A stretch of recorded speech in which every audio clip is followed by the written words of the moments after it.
Selamat pagi pendengar di seluruh Indonesia. Anda bersama dengan saya, Dr. Suwento Liao, dalam program Through the Bible, yang akan membahas Alkitab setiap hari satu pasal, dari Injil Matius hingga Kitab Wahyu. Hari ini, kita tiba di Injil Lukas pasal yang ke-11. Injil Lukas pasal yang ke-11. Sebagaimana biasa, istri saya Lilin akan membantu membacanya dari ayat 1 hingga ayat 13. Silakan. Demikian firman Tuhan. Pada suatu kali Yesus sedang berdoa di salah satu tempat. Ketika ia berhenti berdoa, berkatalah seorang dari murid-muridnya kepadanya, "Tuhan, ajarlah kami berdoa, sama seperti yang diajarkan Yohanes kepada murid-muridnya."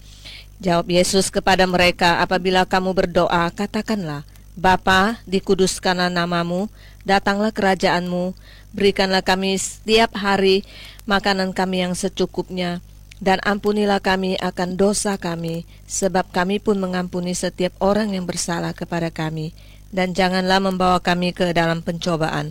Lalu katanya kepada mereka, "Seorang di antara kamu pada tengah malam pergi ke rumah seorang sahabatnya dan berkata kepadanya, 'Saudara, pinjamkanlah kepadaku 3 roti, sebab seorang sahabatku yang sedang berada dalam perjalanan singgah ke rumahku, dan aku tidak mempunyai apa-apa untuk dihidangkan kepadanya.' Masakan ia yang di dalam rumah itu akan menjawab, 'Jangan mengganggu aku, pintu sudah tertutup dan aku serta anak-anakku sudah tidur. Aku tidak dapat bangun dan memberikannya kepada saudara.' Aku berkata kepadamu, sekalipun ia tidak mau bangun dan memberikannya kepadanya, karena orang itu adalah sahabatnya. Namun karena sikapnya yang tidak malu itu, ia akan bangun juga dan memberikan kepadanya apa yang diperlukannya. Oleh karena itu, aku berkata kepadamu, mintalah, maka akan diberikan kepadamu. Carilah, maka kamu akan mendapat. Ketoklah, maka pintu akan dibukakan bagimu. Karena setiap orang yang meminta menerima, dan setiap orang yang mencari mendapat, dan setiap orang yang mengetuk baginya pintu dibukakan. Bapa manakah yang di antara kamu jika anaknya minta ikan daripadanya, akan diberikan ular kepada anaknya itu ganti ikan? Atau jika ia minta telur, akan memberikan kepadanya kalajengking? Jadi jika kamu yang jahat tahu memberi pemberian yang baik kepada anak-anakmu, apalagi Bapamu yang di sorga, ia akan memberikan Roh Kudus kepada mereka yang meminta kepadanya." Oke pendengar yang kami kasihi di dalam Yesus Kristus, Lukas mencatat sebenarnya ini adalah bagian dari khotbah di bukit, di mana di Injil Matius dicatat dari pasal 5 hingga pasal 7.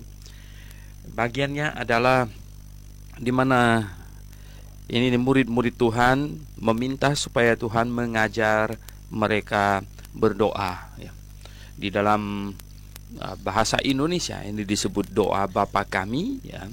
Nah, sesungguhnya di dalam bahasa aslinya ada kata Bapa di dalam sorga, ya, tetapi di sini tidak ada, ya, dihilangkan, yaitu di Textus Receptus, ya. Ini kata Bapa di dalam sorga itu ada, ya.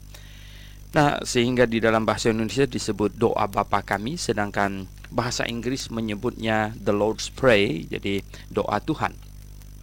Nah, sesungguhnya, ya, ini bukan doa Bapa kami, namanya juga bukan doa Tuhan, tetapi doa yang diajarkan Tuhan kepada murid-muridnya. Nah, katanya ajarlah kami berdoa, ya. Setelah Tuhan katanya berhenti berdoa, muridnya berkata, ajarlah kami berdoa. Nah, Tuhan ajarlah kami berdoa sama seperti yang diajarkan Yohanes kepada murid-muridnya. Rupanya Yohanes mengajar murid-muridnya berdoa, dan murid-murid Tuhan Yesus meminta supaya Tuhan Yesus mengajar mereka berdoa. Dan Tuhan Yesus berkata, apabila kamu berdoa, katakanlah, Bapa yang di dalam sorga, ya, dikuduskanlah namamu, datanglah kerajaanmu. Nah, mengenai ini sudah kita bahas di dalam Injil Matius sekalipun. Maksud yang depan itu Bapa di dalam sorga, itu adalah menunjukkan hubungan kita dengan Bapa. ya, hubungan kita dengan Allah pencipta langit dan bumi. Ya, orang lain umatnya, tapi kita anaknya, ya. Dikuduskanlah namamu, datanglah kerajaanmu.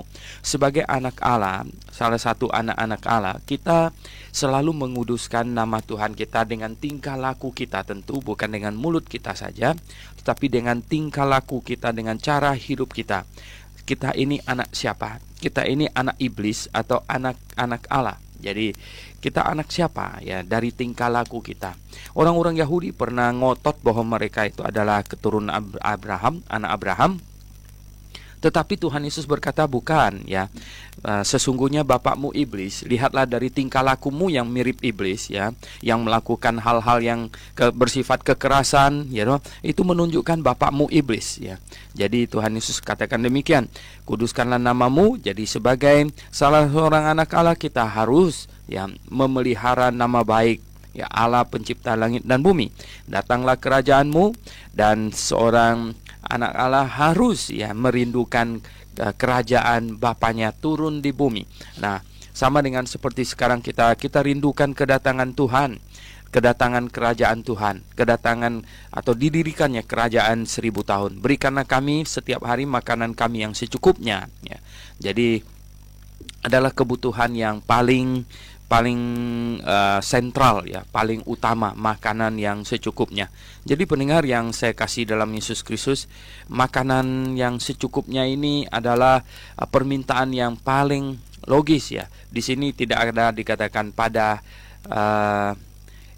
hari ini, ada, ya, dikatakan berikanlah kami pada hari, setiap hari. Kalau di Injil Matius pada hari ini, ya, setiap hari.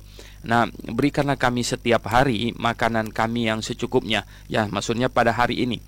Doa ini diucapkan oleh Tuhan Yesus dalam mengantisipasi, ya, diajarkan kepada murid-murid, mengantisipasi kalau bangsa Yahudi menerimanya sebagai Mesias mereka, maka mereka akan memasuki masa 7 tahun penganiayaan.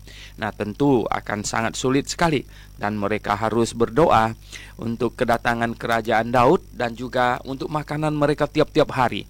Dan ampunilah akan dosa kami, sebab kami pun mengampuni setiap orang yang bersalah kepada kami, ya. Jadi ini adalah hal yang wajar sebagai anak Tuhan yang dianiaya. Kita selalu mengampuni orang, ya, mengampuni orang. Tetapi tugas pemerintah lah yang menghukum orang itu. Kita mengampuni, tapi pemerintah harus menjalankan tugasnya, ya, menghukum setiap orang yang bersalah. Itu urusan pemerintah. Dan janganlah membawa kami ke dalam pencobaan. Artinya biarlah kami bukan yang dipakai untuk membuktikan bahwa iblis itu jahat, bahwa pengikut-pengikutnya itu jahat, ya. Ya, kadang memang iblis itu jahat dan dia melampiaskan kejahatannya, dan janganlah kita dibiarkan menjadi saksi, ya, saksi untuk membuktikan iblis itu jahat. Jadi pendengar yang kami kasihi dalam Yesus Kristus, katanya, lalu, ya, katanya kepada mereka, jika seorang di antara kamu, ya, tengah malam minta roti kepada temannya, tetangganya, karena ada tamu datang, dia tidak ada makanannya, masakan dia malam-malam datang dan temannya akan menolak, ya, tetangganya akan menolak, katanya. Nah, terus dibandingkannya juga bahwa jikalau kamu yang baik, ya, kamu yang jahat, anak kamu minta roti tidak dikasih ular, ya, apalagi Bapamu yang di sorga. Jadi pendengar yang saya kasih dalam Yesus Kristus, Tuhan ingin membandingkan di sini antara kita manusia yang jahat saja, kita tidak memberikan kepada anak kita ular waktu dia minta roti, gitu. Apalagi Bapa di sorga, dia jauh lebih baik dari semua bapa di dunia ini. Nah, ini satu hal yang dimana Tuhan Yesus ingin bandingkan. Jadi Bapa di sorga jauh lebih baik dari semua bapa di dunia ini. Kalau bapa di dunia ini minta roti tidak dikasih ular, gitu. Dan Bapa di sorga lebih lagi. Nah, Bapa di sorga itu karena lebih baik, lebih berhikmat juga. Lalu bagaimana kalau anaknya minta ular, gitu? Dikasih apa, gitu? Ya, kalau anaknya minta ular, ya masa dikasih ular, gitu, ya toh? Ya, anaknya minta ular dikasih roti, gitu, ya. Anaknya minta roti tidak mungkin dikasih ular, gitu. Sedangkan anaknya minta ular, nggak dikasih ular dong, kasih roti, gitu. Jadi pendengar yang saya kasih dalam Yesus Kristus, ini tidak berkata bahwa kita minta apapun juga akan dikasih, betul nggak? Ya, tidak dikatakan demikian. Ya, artinya Bapa kita di sorga penuh hikmatnya. Kalau kita minta roti, tidak mungkin dikasih ular, gitu. Jadi Dia akan tahu, atau dia maha tahu, Dia maha bijak, Dia tahu apa yang paling kita perlukan. Dia tahu apa yang baik bagi kita, apa yang tidak baik bagi kita. Jadi Bapa di sorga, ya, mengetahui semua itu. Oleh sebab itu kalau kita minta roti, tidak mungkin dia kasih ular sama kita. Dan lagi pula, ya, di dalam hidup ini kita membutuhkan banyak hal, dan Bapa di sorga tahu kita meminta apa. Nah, kalau kita meminta sesuatu yang melampiaskan keegosan hati kita, Bapa di sorga tidak kasih juga, ya. Sebab apa? Kalau Dia turutin kemauan kita akan menjadi anak cengeng, anak yang sombong, ya, karena kita meminta banyak hal yang sebenarnya kita tidak perlu, dan itu hanya untuk melampiaskan kesombongan kita saja. Oleh sebab ini kita lihat doa di sini, apa yang diajarkan untuk kita minta, yaitu makanan kita tiap-tiap hari, ya. Dia tidak mengajar kita untuk minta mobil Mercy gitu, tidak, ya. Oke, kalau kita rajin bekerja, kita bisa mendapatkan itu, ya. Dan apakah kita butuh Mercy? Butuh Mercy untuk apa? Ya toh? Butuh mobil yang mahal itu untuk apa misalnya? Ya, dia mungkin untuk supaya kita jadi gagah gitu di hadapan orang kah? Ya, apakah? Atau memang kita memerlukannya? Jadi pendengar yang saya kasih dalam Yesus Kristus, ya. Orang Kristen berdoa, ya, doanya harus hati-hati. Jangan dari doa itu terlampiaskan, ya, karakter kita yang tidak beres, ya. Misalnya karakter kita yang sombong, ya, karakter kita yang egois, ya, karakter kita yang tamak, gitu, ya. Itu terekspresikan dari doa kita. Nah, itu tidak baik, ya. Tentu Bapa di sorga tidak mengabulkannya, karena Dia Bapa yang bijak, Dia Bapa yang penuh hikmat, Dia Bapa yang baik.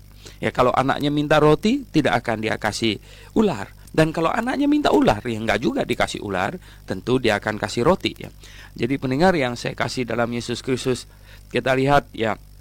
Lalu di sini di bagian terakhir katanya, ya.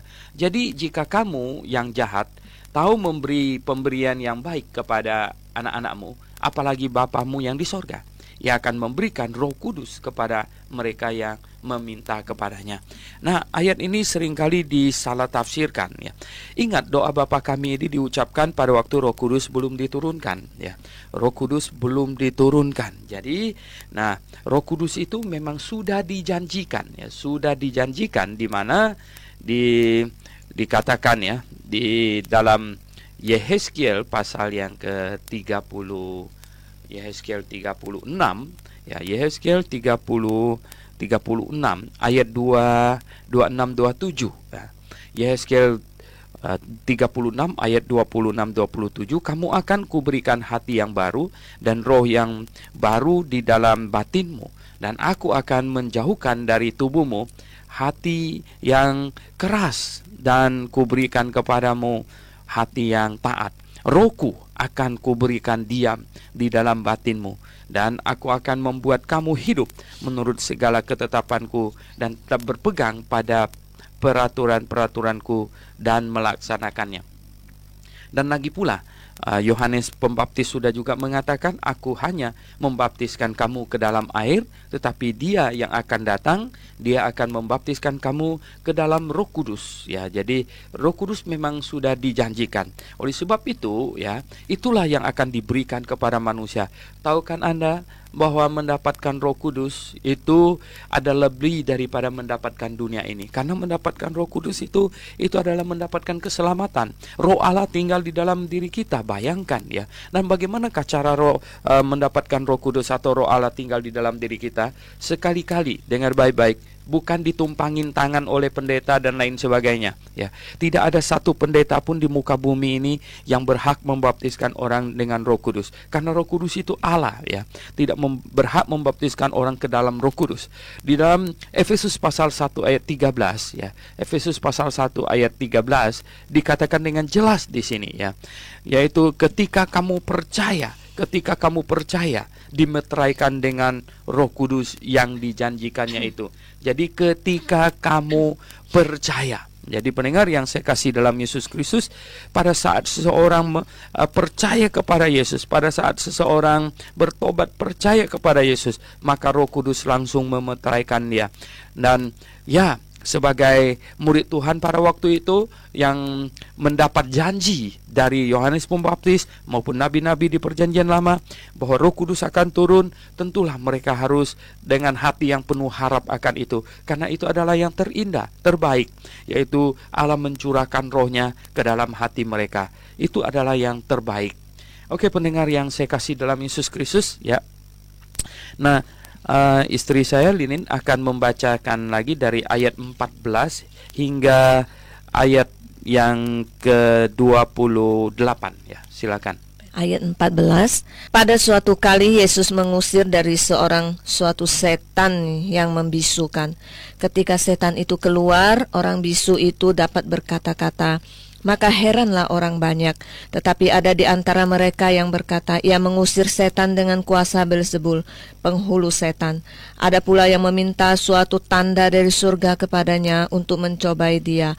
Tetapi Yesus mengetahui pikiran mereka lalu berkata, setiap kerajaan yang terpecah-pecah pasti binasa, dan setiap rumah tangga yang terpecah-pecah pasti runtuh. Jika iblis itu juga terbagi-bagi dan melawan dirinya sendiri, bagaimanakah kerajaannya dapat bertahan? Sebab kamu berkata bahwa aku mengusir setan dengan kuasa Beelzebul. Jadi, jika aku mengusir setan dengan kuasa Beelzebul, dengan kuasa apakah pengikut-pengikutmu mengusirnya? Sebab itu merekalah yang akan menjadi hakimmu. Tetapi jika aku mengusir setan dengan kuasa Allah, maka sesungguhnya kerajaan Allah sudah datang kepadamu. Apabila seorang yang kuat dan yang lengkap bersenjata menjaga rumahnya sendiri, maka amanlah segala miliknya. Tetapi jika seorang yang lebih kuat daripadanya menyerang dan mengalahkannya, maka orang itu akan merampas perlengkapan senjata yang diandalkannya dan akan membagi-bagikan rampasannya. Siapa tidak bersama aku, ia melawan aku, dan siapa tidak mengumpulkan bersama aku, ia mencerai-beraikan. Apabila roh jahat keluar dari manusia, ia pun mengembara ke tempat-tempat yang tandus mencari perhentian. Dan karena ia tidak mendapatnya, ia berkata, aku akan kembali ke rumah yang telah kutinggalkan itu. Maka pergilah ia dan mendapati rumah itu bersih, tersapu, dan rapi tersusun. Lalu ia keluar dan mengajak 7 orang lain yang lebih jahat daripadanya. Dan mereka masuk dan berdiam di situ.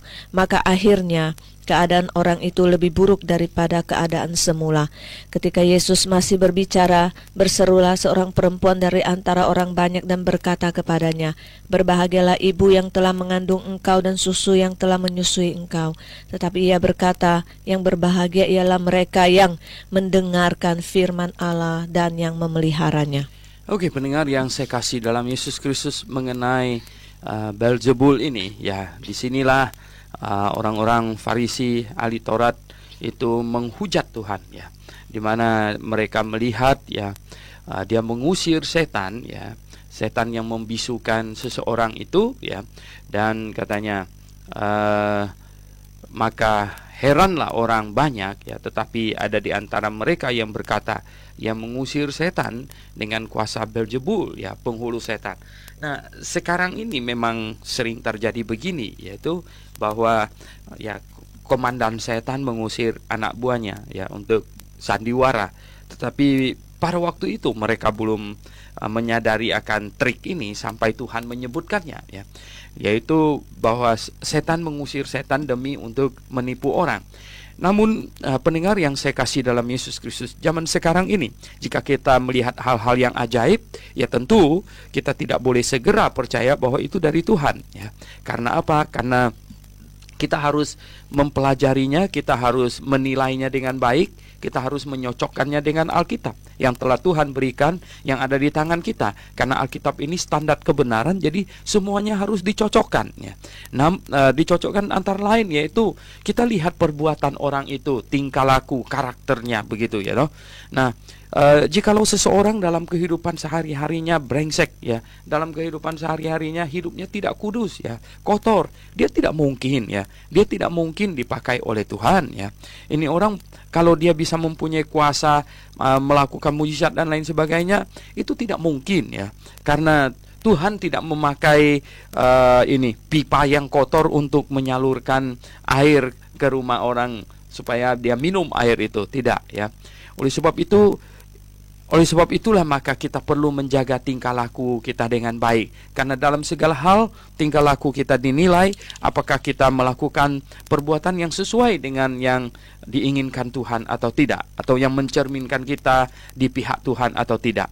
Nah, pendengar yang saya kasih dalam Yesus Kristus, lihat mereka berkata bahwa dia mengusir setan dengan penghulu setan ya. Beelzebul itu artinya kepala ya, kepalanya Zebul itu semacam nama setan yang pada waktu itu terkenal di antara mereka. Jadi pendengar yang saya kasih dalam Yesus Kristus, nah Tuhan Yesus bersoal jawab dengan mereka, kalau saya mengusir setan dengan penghulu setan, lalu pemimpin kalian mengusir dengan apa katanya. Dan Tuhan berlogika dengan mereka di situ ya. Tetapi katanya yang bisa mengusir setan mestinya yang lebih kuat ya dari setan. Kalau tidak ya, dia tidak mungkin bisa mengusirnya. Itu logikanya. Memang ya, berarti yang lebih besar ya, dia tahu ya, memang itulah ya yang semestinya terjadi. Jadi pendengar yang saya kasih dalam Yesus Kristus, nah di sini kita lihat Tuhan memberikan sebuah logika bahwa siapa yang tidak bersama dengan aku, ia melawan aku, dan siapa tidak mengumpulkan bersama aku, ia mencerai-beraikan ya. Jadi pendengar yang saya kasih dalam Yesus Kristus, akhirnya akan jelas siapa di pihak Tuhan dan siapa bukan di pihak Tuhan.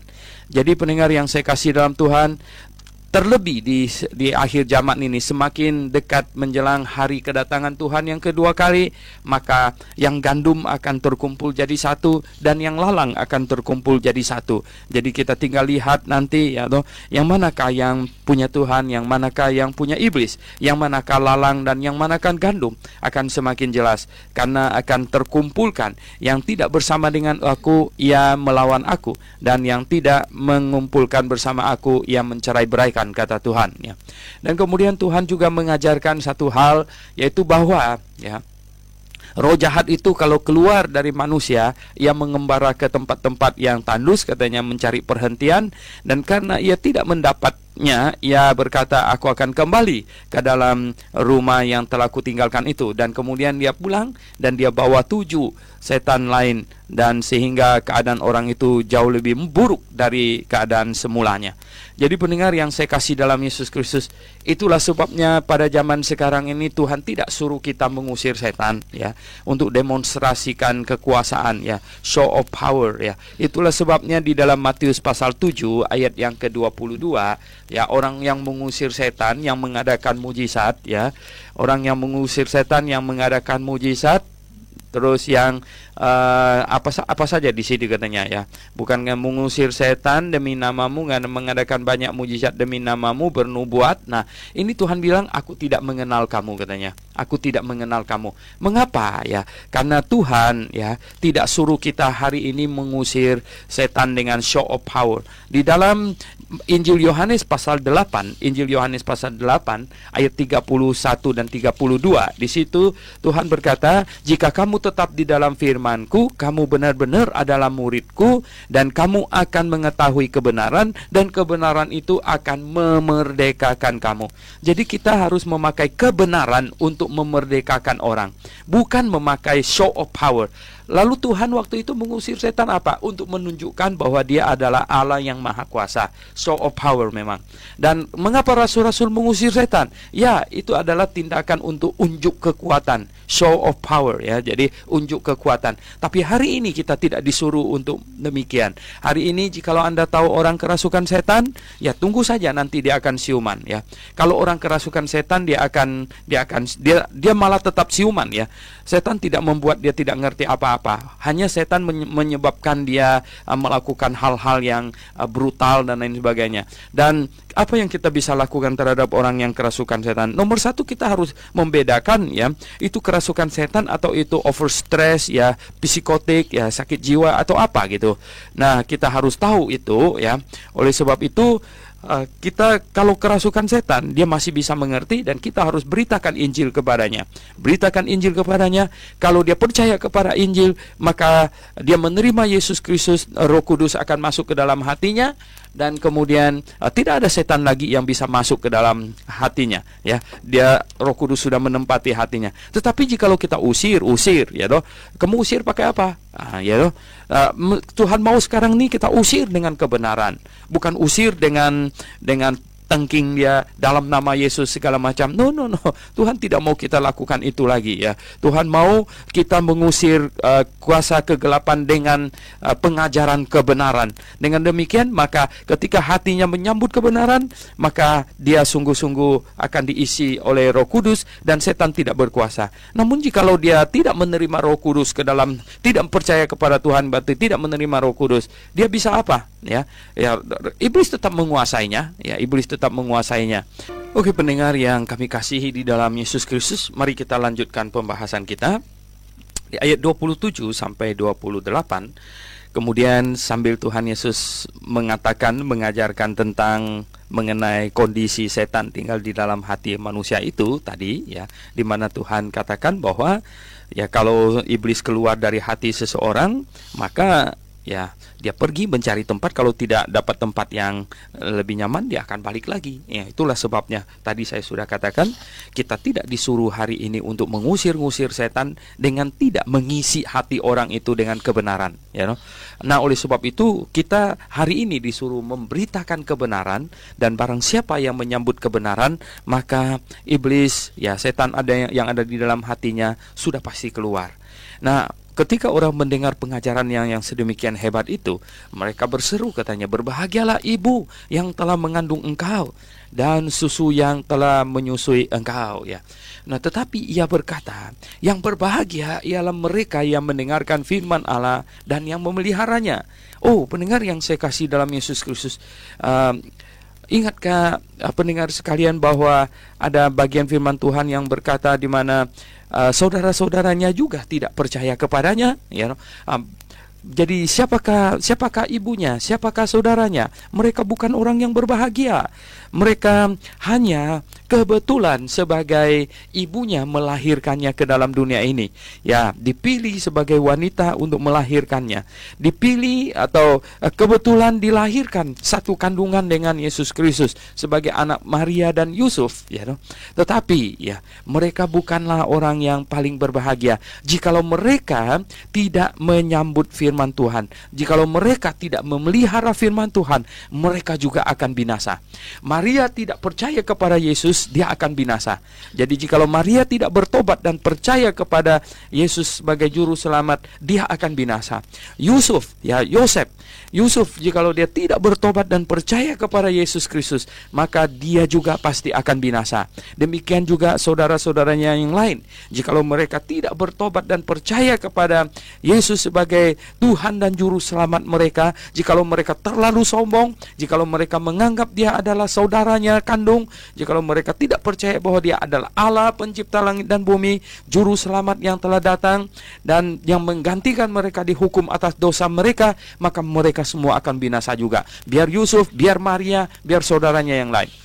Dan tentu yang berbahagia adalah mereka yang memelihara firman Allah dan ya, yang mendengarkan dan memelihara firman Allah adalah orang yang berbahagia. Karena apa? Orang-orang inilah yang mewarisi sorga. Orang-orang inilah yang berhak masuk sorga, yaitu yang dosanya diselesaikan melalui iman kepada Sang Juru Selamat.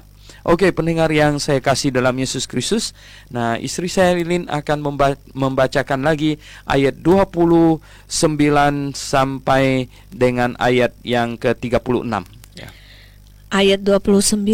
Ketika orang banyak mengerumuninya, berkatalah Yesus, angkatan ini adalah angkatan yang jahat. Mereka menghendaki suatu tanda, tetapi kepada mereka tidak akan diberikan tanda selain tanda Nabi Yunus.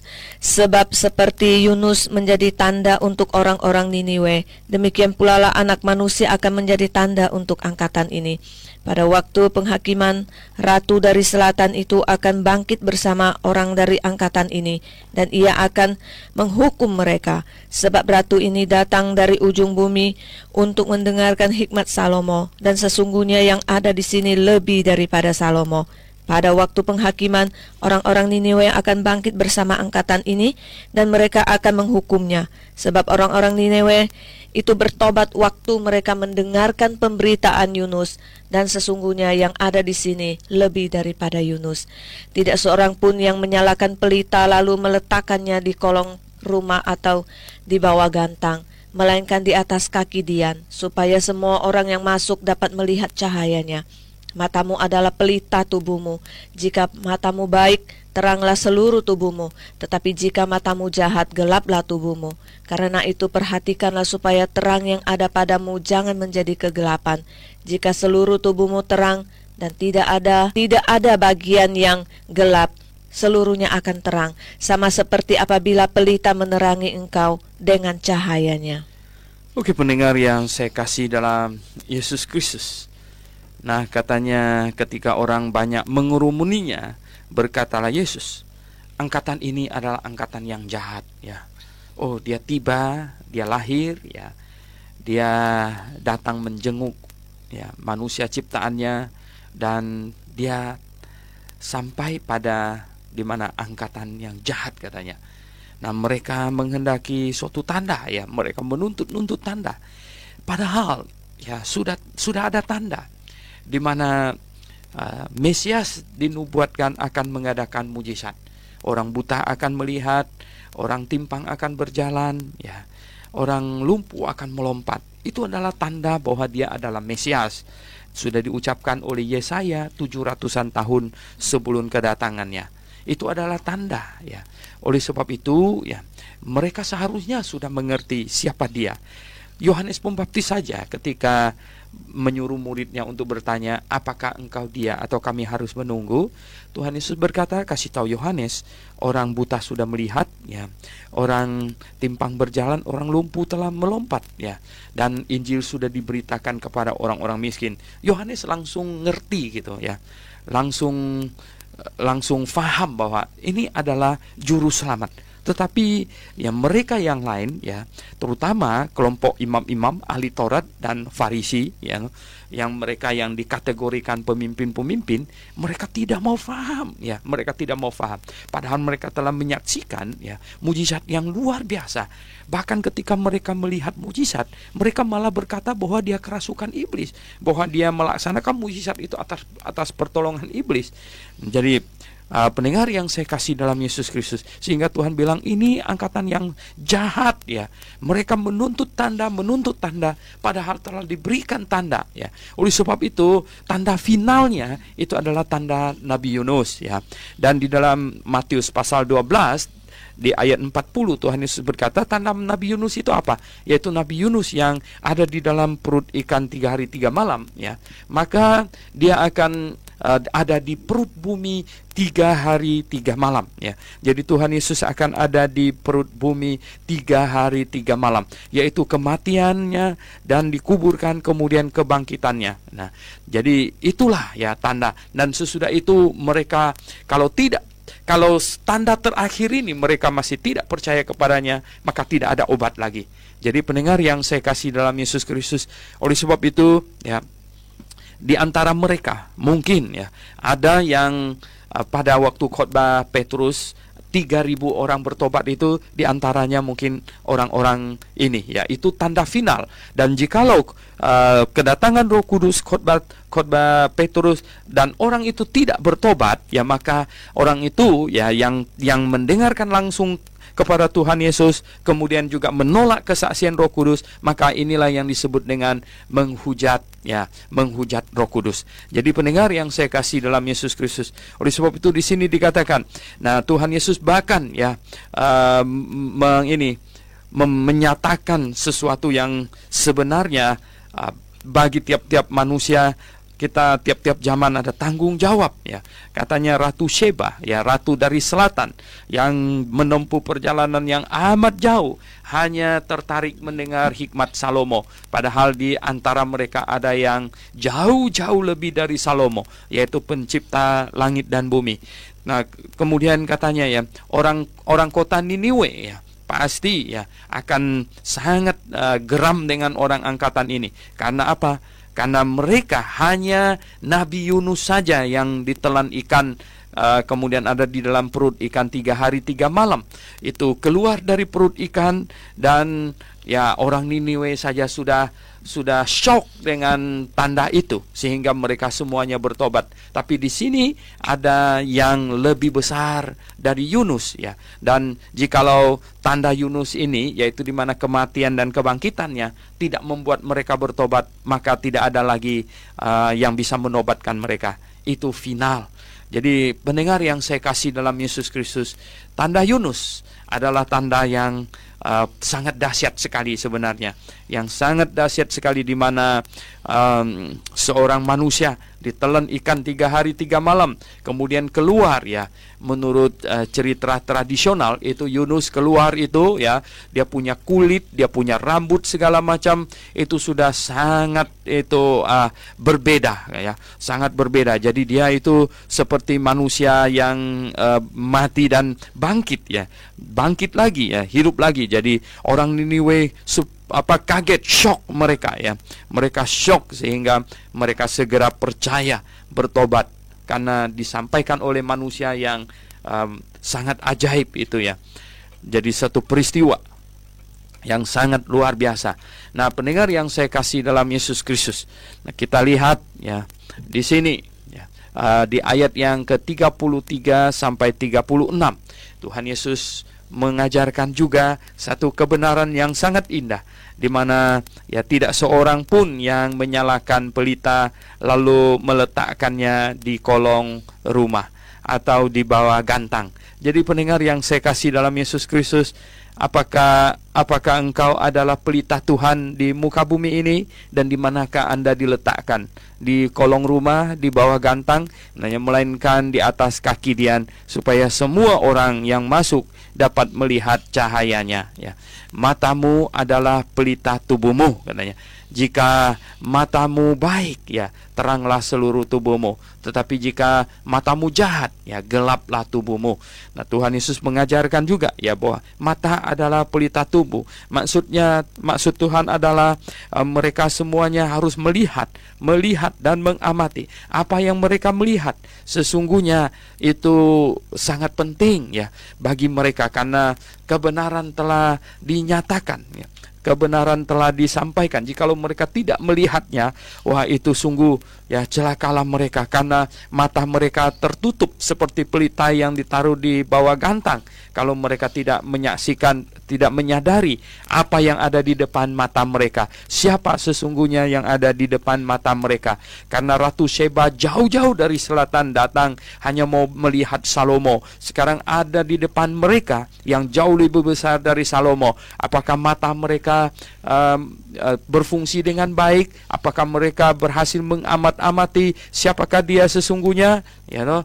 Nah, orang Niniwe juga telah memanfaatkan mata mereka dengan baik. Mereka melihat Yunus yang keluar dari perut ikan, itu manusia ajaib ya. Mereka melihat hal itu dan mereka tahu berita yang dia sampaikan itu penting, sehingga mereka bertobat. Dan sekarang ini mata orang-orang yang sedang melihat Tuhan Yesus itu, apakah mata mereka mata yang baik atau mata yang jahat?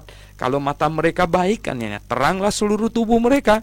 Tetapi kalau mata mereka jahat, maka gelaplah tubuh mereka. Karena itu perhatikanlah supaya terang yang ada padamu jangan menjadi kegelapan, katanya. Oh, jika seluruh tubuhmu terang dan tidak ada bagian yang gelap, maka seluruhnya akan terang, sama seperti apabila pelita menerangi engkau dengan cahayanya.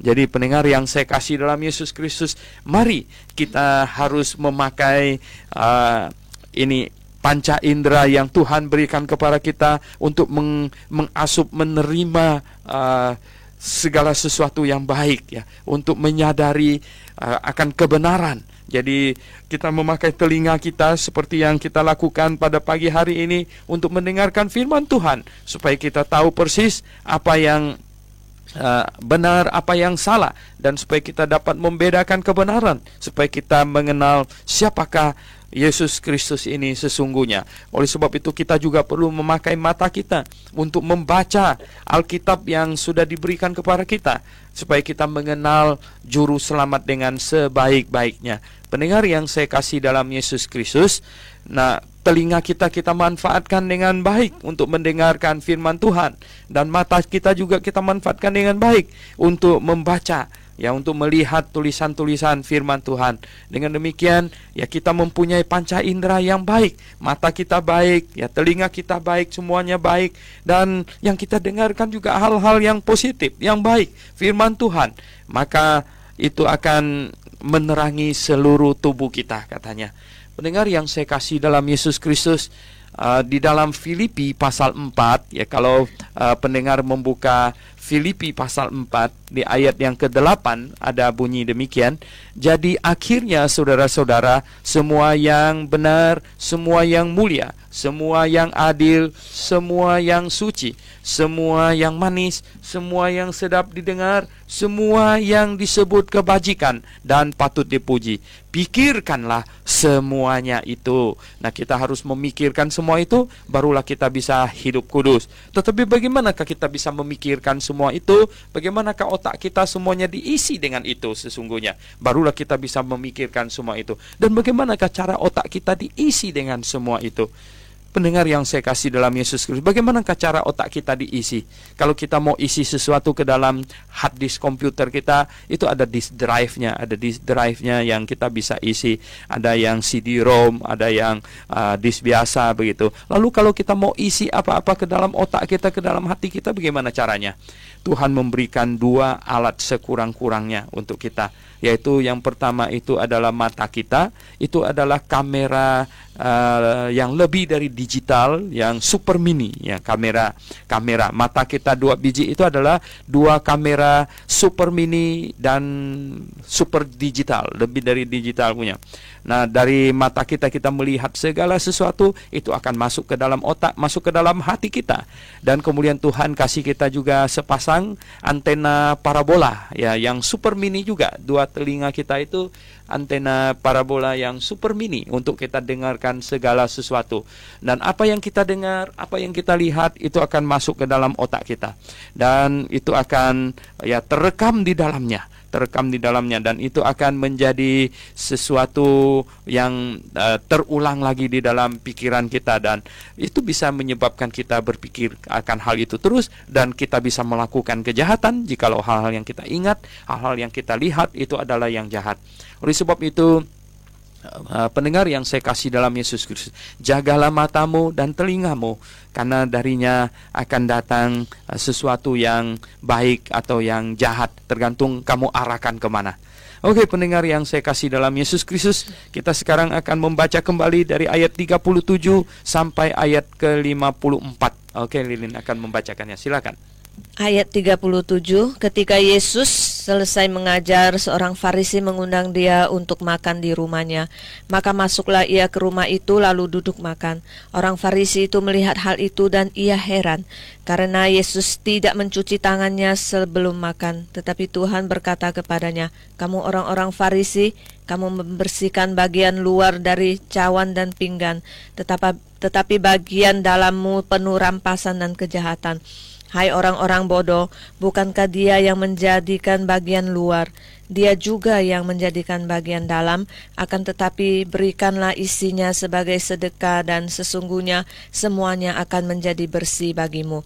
Tetapi celakalah kamu, hai orang-orang Farisi, sebab kamu membayar persepuluhan dari selasi, ingu, dan segala jenis sayuran, tetapi kamu mengabaikan keadilan dan kasih Allah.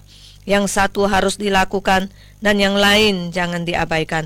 Celakalah kamu, hai orang-orang Farisi, sebab kamu suka duduk di tempat terdepan di rumah ibadat dan suka menerima penghormatan di pasar. Celakalah kamu, sebab kamu sama seperti kubur yang tidak memakai tanda, orang-orang yang berjalan di atasnya tidak mengetahuinya.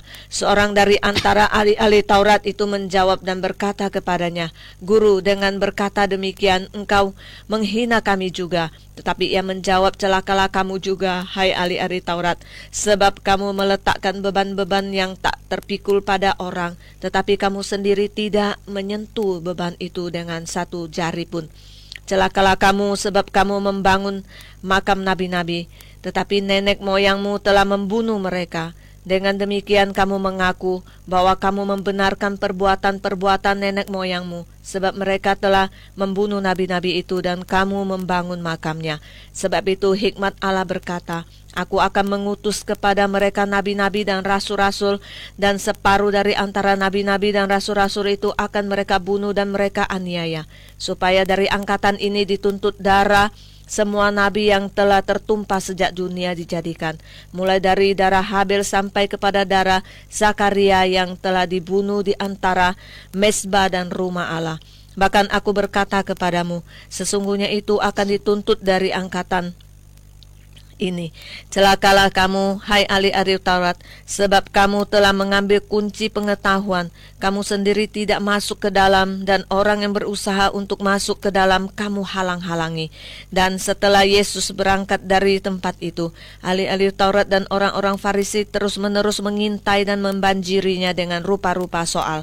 Untuk itu mereka berusaha memancingnya, supaya mereka dapat menangkapnya berdasarkan sesuatu yang diucapkannya. Oke, pendengar yang saya kasih dalam Yesus Kristus, ini bagian firman Tuhan yang sangat berat ya. Tuhan Yesus katanya selesai mengajar, seorang Farisi mengundang dia untuk makan di rumahnya ya. Jadi ini rupanya ada juga orang Farisi yang senang ya dengan pengajarannya dan mengundangnya makan di rumah ya. Maka masuklah ia ke rumah itu lalu duduk makan ya. Nah, orang Farisi itu melihat ya hal itu dan ia katanya ya duduk makan, melihat hal itu dan ia heran karena Yesus tidak mencuci tangannya sebelum makan. Nah, rupanya sudah ada tradisi. Sebenarnya tradisi ini baik ya. Anak-anak kita ajarkan mereka untuk sebelum makan mereka cuci tangan dulu. Itu baik sekali ya. Tetapi ya, jikalau itu dikaitkan dengan bahwa kalau tidak mencuci tangan itu dosa dan lain sebagainya, itu sudah salah ya. Itu sudah salah. Artinya begini ya. Cuci tangan itu supaya bersih, supaya jangan sampai kotor, jangan sampai sakit. Nah, itu benar. Tapi kalau tidak cuci tangan ya, itu adalah dosa, artinya dijadikan ibadah, itu sudah salah ya. Jadi pendengar yang saya kasih dalam Yesus Kristus, sesungguhnya perikop ini, bagian ini adalah Tuhan ingin mengajarkan bahwa itu ibadah simbolik perjanjian lama yang sesungguhnya itu adalah ibadah simbolik yang didirikan untuk mengingat akan hakikat yang dijanjikan. Jadi ibadah simbolik perjanjian lama itu fungsinya adalah sebagai satu peringatan akan ya janji Allah untuk kirim juru selamat, yaitu sang hakikat. Tetapi ya oleh orang-orang ahli Taurat dan Farisi, itu ibadah simbolik perjanjian lama itu bukan lagi difungsikan sebagai ya peringatan akan janji Allah, tetapi mereka tingkatkan dan itu menjadi satu tradisi dan itu menjadi suatu ibadah yang sangat-sangat memberatkan ya. Sangat-sangat memberatkan sampai ya cuci tangan pun itu dimasukkan dalam ibadah ya. Semuanya dimasukkan dalam ibadah. Ibadah ini, ibadah itu terlalu banyak. Jadi itu sudah memberatkan. Padahal apa manfaat itu domba disembelih di atas mezbah? Itu karena Allah berjanji akan kirim juru selamat. Karena dosa manusia tidak dapat diselesaikan dengan apapun selain dijatuhi hukuman. Karena Allah yang Maha Kudus tidak bisa terima manusia berdosa tanpa dihukum. Jadi manusia harus dihukum. Dan oleh karena manusia harus dihukum, bagaimana manusia bisa selamat? Yaitu juru selamat datang dan dihukumkan di atas kayu salib menggantikan manusia. Nah, sebelum sang juru selamat datang, ibadah simbolik yaitu menyembelih seekor domba di atas mezbah itu diperintahkan. Ini ibadah simbolik yang fungsinya untuk mengingatkan manusia akan janji Allah untuk kirim juru selamat. Dan kemudian ini mereka modifikasi sehingga sampai cuci tangan pun ya. Cuci tangan penyimpangan adalah hal yang baik ya. Mereka harus tahu, mereka harus dapat membedakan. Mengapa? Mereka harus tahu misalnya, mengapa dilarang makan babi pada zaman itu? Karena babi sedang dipakai sebagai simbol najis ya, simbol najis. Jadi jangan makan babi kalau kamu mau kudus gitu. Nah, mengapa orang kena kusta mesti disingkirkan? Karena dipakai sebagai simbol kutuk ya. Jadi itu ibadah simbolik ya. Tetapi ketika sang hakikat tiba, maka ibadah simbolik selesailah tugas dan fungsinya. Oleh sebab itu Tuhan Yesus sebenarnya sengaja, bukan dia tidak bisa, bukan dia lupa cuci tangan, bukan, tetapi dia sengaja, dia mau tegur mereka karena mereka telah melakukan ibadah simbolik tanpa memahami makna dari di balik ibadah simbolik itu. Nah, sekarang mengapa sembeli domba, mengapa sembeli kambing? Karena untuk mengingat akan sang juru selamat yang akan datang. Dari ketika sang juru selamat tiba, maka ibadah simbolik itu sudah genap ya, sudah selesai tugasnya. Itulah sebabnya jadi hari ini kita tidak menyembeli domba lagi ya, karena ibadah simbolik sudah selesai. Yang disimbolkan sudah datang. Hari ini kita beribadah secara hakikat. Kita beribadah secara hakikat. Kita menyembah Tuhan dengan hati kita, bukan lagi menyembah Tuhan dengan badan kita. Jadi pendengar yang saya kasih dalam Tuhan Yesus, jadi Tuhan sekalian tegur mereka, hai orang-orang bodoh katanya. Bukankah dia yang demikian ini? Jadi Tuhan Yesus menegur mereka, orang-orang bodoh ya. Dia bilang begini, celakalah kamu hai orang Farisi yang sebab kamu membayar persepuluhan ya, membayar persepuluhan dari selasi sampai hal yang kecil-kecil ya, ingu dan segala jenis sayuran, sampai itu bayar perpuluhan. Tetapi kamu mengabaikan keadilan dan kasih Allah.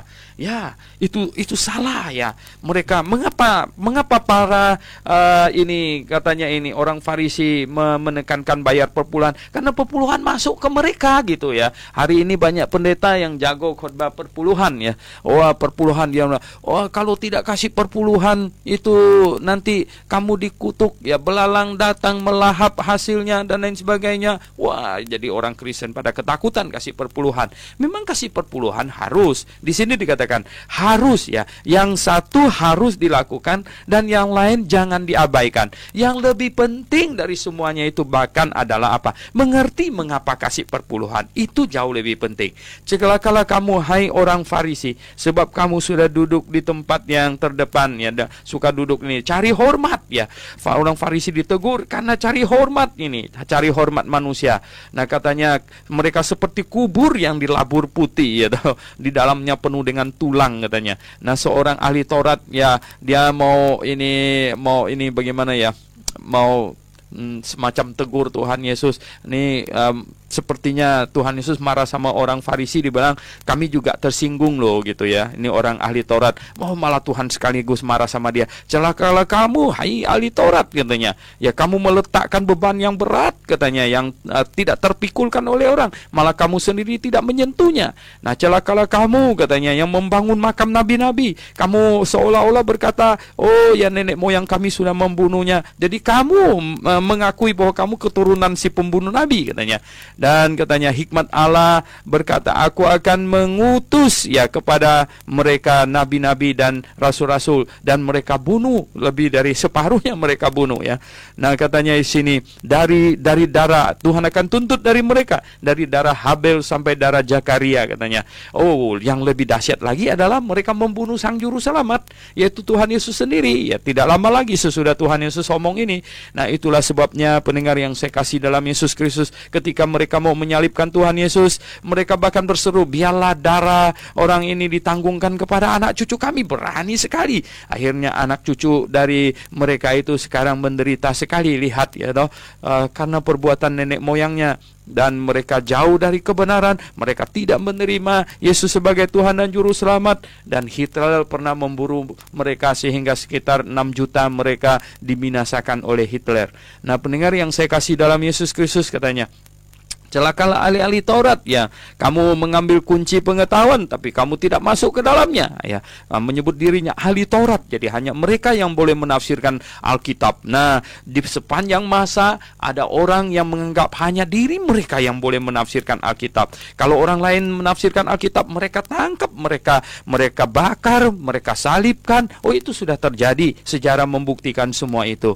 Katanya di sini kemudian Yesus berangkat dari tempat ahli Taurat, kemudian semuanya itu mengintainya. Mereka mencari kesalahan, mereka ingin menangkapnya karena mereka tersinggung berat. Tidak ada manusia di muka bumi ini ditegur dan tidak merasa tidak enak, ya. Tetapi sesungguhnya kalau kita ditegur, kita merasa tidak enak. Kita harus mengoreksi diri kita. Kita harus introspeksi. Kita harus bersyukur malah jikalau teguran itu tepat, dan jikalau itu benar, maka kita harus bertobat, kita harus berubah. Bukannya marah seperti ahli Taurat ini, orang Farisi mereka ini marah, mereka tidak mau terima, dan mereka cari kesempatan untuk melakukan dosa yang lebih besar lagi.